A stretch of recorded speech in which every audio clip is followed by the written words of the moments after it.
جی بیٹا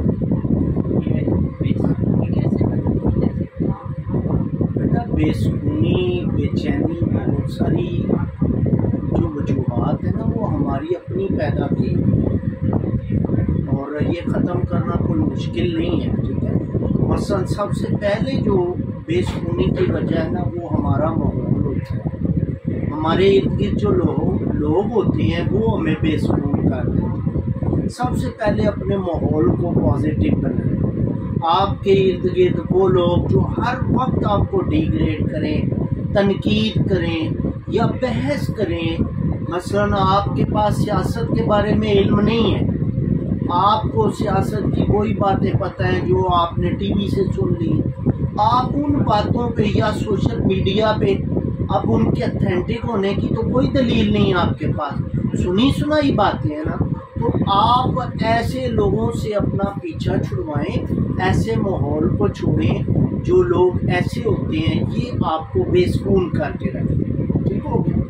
پھر بچے دوسری ایک اہم بات بے سکونی ختم کرنے کی اور پرسکون رہنے کی ہے کہ غیبت نہ کریں۔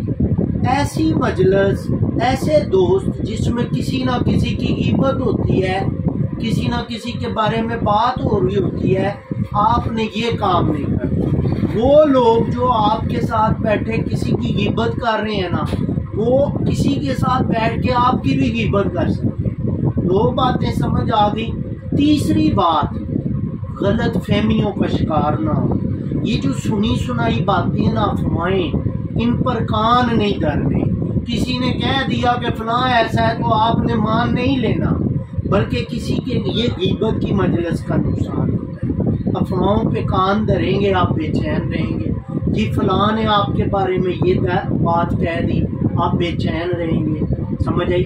پھر الزام تراشی نہیں کرنی۔ موجودہ دور میں لوگ الزامات دے رہے ہوتے ہیں ایک دوسرے کو، یہ کام نہیں کرنا۔ اچھا، پانچویں اہم بات آپ نے پوری زندگی یاد رکھنی، آپ نے سہارے تلاش نہیں کرنے، آپ نے اپنے آپ کو چیک کرنا ہے، آپ کے پاس کیا خوبیاں ہیں، کون سی اللہ تعالیٰ نے صلاحیتیں دی، ان کو پالش کرنا ہے۔